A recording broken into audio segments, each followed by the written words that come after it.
Mesdames et messieurs, bonjour et ravi de vous retrouver dans cette nouvelle édition dans votre émission presque hebdomadaire.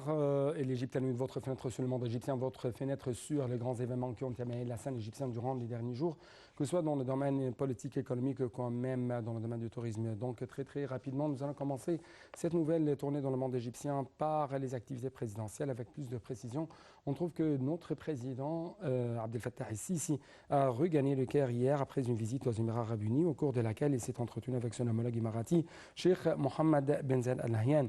Les deux chefs d'État se sont déclarés fiers de fortes relations entre l'Égypte et les Émirats arabes unis au niveau de deux directions politiques et de deux peuples. Le porte-parole quand même de la présidence égyptienne a déclaré que l'entretien avait porté sur les moyens de consolider les relations bilatérales sur plusieurs niveaux, notamment en ce qui concerne la stimulation de la coopération en matière d'économie, d'investissement commun et en matière des échanges commerciaux, ainsi que sur le renforcement de la coopération dans plusieurs domaines de développement en faveur des intérêts des peuples des deux pays. Donc, plus d'explications avec notre collègue Salam Maghrabi.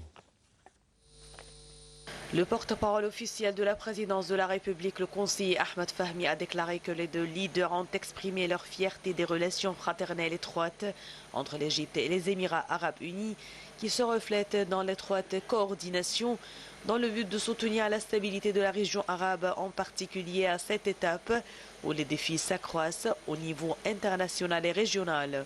La réunion a également porté sur les moyens de renforcer les relations bilatérales à différents niveaux, notamment en ce qui concerne la revitalisation de la coopération économique, les investissements conjoints et les échanges commerciaux, ainsi que le renforcement de la coopération dans de nombreux domaines de développement afin de réaliser les intérêts des peuples frères. Le président Sisi a fait l'éloge des réalisations des Émirats arabes unis dans le domaine de l'espace en entreprenant la plus longue mission spatiale réalisée par un astronaute arabe, leur souhaitant davantage de progrès et de prospérité.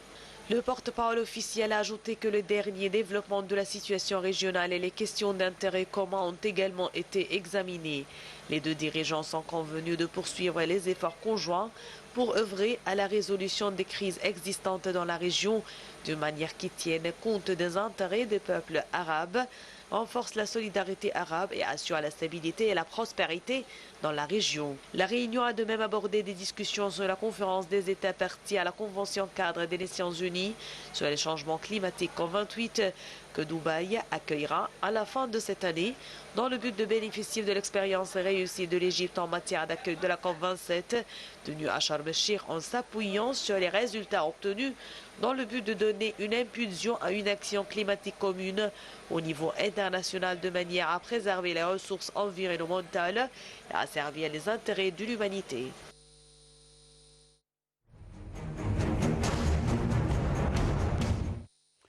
De son côté, le président des Émirats arabes unis, Mohammed Ben Zayed Al Nahyan, a écrit sur son compte de réseaux sociaux qu'il avait le plaisir de s'entretenir avec son frère, le président Abdel Fattah el-Sisi à Abu Dhabi. Selon lui, les relations égypto-émiraties sont historiques et bien établies. Elles reposent également sur un grand héritage de consensus, de solidarité et d'amour. Il a de même écrit que les Émirats arabes unis étaient toujours désireux de consulter avec les frères pour le bien de nos pays, de nos peuples, ainsi que pour la stabilité et le développement de la région, toujours selon les explications faites par le président des Émirats arabes unis, Cheikh Mohammed Ben Zayed. D'autre part, le directeur de l'organe exécutif de l'autorité électorale nationale, le conseiller Ahmed Bandari, tiendra une conférence de presse aujourd'hui dans la salle de conférence de Nasser City. La conférence de presse aurait lieu pour informer l'opinion publique des réalisations de l'autorité électorale nationale, des élections, des préparatifs des prochaines élections présidentielles.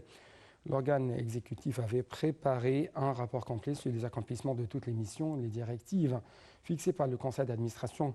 L'autorité nationale des élections a invité tous les représentants des journaux, des agences de presse et des médias locaux et internationaux à assister à cette conférence de presse. Le Premier ministre, Dr Moustafa Madbouli, a estimé que la création du Conseil national de l'hydrogène vert intervient dans le cadre des efforts déployés par l'État afin de la nationalisation de cette industrie prometteuse. Ces déclarations ont été faites lors de la première réunion du Conseil national de l'hydrogène vert tenue en présence des ministres concernés dans le but de passer en revue la situation des projets de l'hydrogène vert. En clôture de la réunion, le chef du cabinet enjoint de créer un conseil exécutif pour recevoir les demandes et les approuver. Ce conseil doit être formé de représentants du Conseil des ministres de l'électricité, du pétrole et des ressources minières, du Fonds souverain de l'Égypte et de l'Autorité générale de la zone économique du canal de Suez. Encore une fois, bien sûr, il y a, pour corriger cette information, il y a des efforts déployés par l'État pour la localisation de cette industrie prometteuse. D'autre part, le Premier ministre Dr Moussa Mahamat a assuré que l'État a accordé une grande importance au projet de dessalement de l'eau de mer et œuvrait à fournir les terrains nécessaires pour y construire les stations de dessalement. Lors de sa réunion avec les ministres de l'électricité, des finances et de la population pour suivre les derniers développements de ces projets, M. Madbouli a souligné que le gouvernement tenait à accélérer la mise en exécution des stations de dessalement en coopération avec le secteur privé pour garantir l'eau pour les différents domaines de développement. En marge de la session de haut niveau de l'Assemblée générale annuelle des Nations unies, le chef de la diplomatie égyptienne, Sameh Choukri, a présidé la réunion ministérielle consultative arabe au nom de son homologue marocain, dont le pays préside la session actuelle du Conseil ministériel arabe. Au cours de cette réunion, M. Choukri a présenté un briefing sur la réunion ministérielle tenue à l'appel de l'Union européenne, de la Ligue arabe et de l'Arabie saoudite, avec la participation de l'Égypte et de la Jordanie. Plus d'explications dans ce commentaire.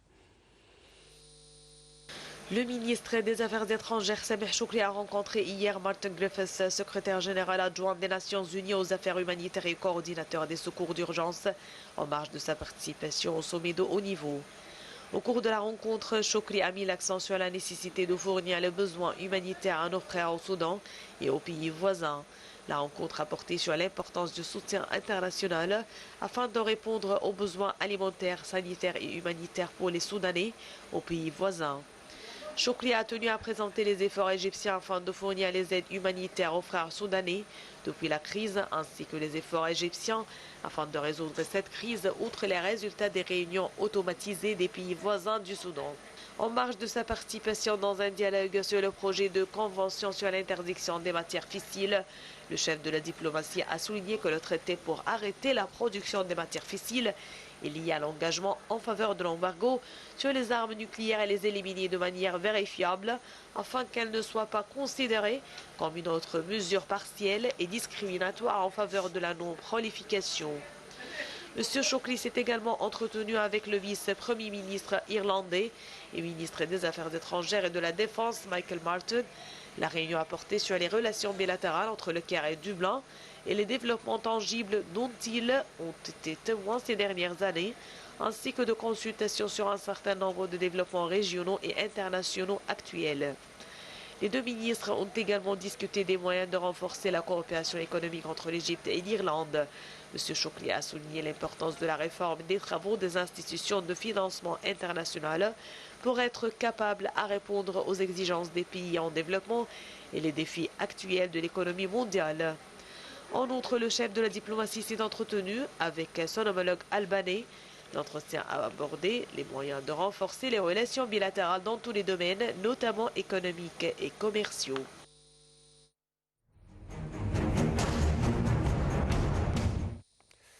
En fait, en marge de sa participation à la 78e session de l'Assemblée générale des Nations unies à New York, le chef de la diplomatie égyptienne, M. Sameh Choukri, a mené une série d'entretiens avec de hauts responsables. Les explications tout de suite. Le ministre des Affaires étrangères, Sameh Choukri, a présidé hier la réunion ministérielle arabe de consultation au nom de son homologue marocain, présidente de la session actuelle du Conseil ministériel arabe, dont les réunions se tiennent périodiquement lors des réunions de haut niveau de l'Assemblée générale, afin de suivre et de coordonner les positions arabes vis-à-vis des causes soumises aux différents organes des Nations unies. Choukri a commencé par présenter les condoléances au gouvernement et peuple marocain après le séisme qui fortement secoué le pays. Il a également présenté les condoléances aux frères libyens sinistrés frappés par l'ouragan, affirmant à cet effet les positions égyptiennes inébranlables et solidaires à tous les frères qui passent par ces conditions critiques, selon le porte-parole du ministère des Affaires étrangères. Le ministre palestinien des Affaires étrangères a passé en revue lors de la réunion les dernières évolutions de la cause palestinienne. Les ministres arabes ont mis l'accent sur l'importance de soutenir les droits palestiniens et de défendre constamment les décisions légitimes internationales relatives à la cause et aux droits palestiniens inaliénables. Les ministres arabes ont de même discuté les résultats de la réunion ministérielle tenue à l'invitation de l'Union européenne, de la Ligue arabe et de l'Arabie saoudite, avec la participation de l'Égypte et de la Jordanie pour consolider les efforts visant à raviver le processus de paix sur la base de l'initiative de paix arabe et les idées européennes suggérées à cet effet.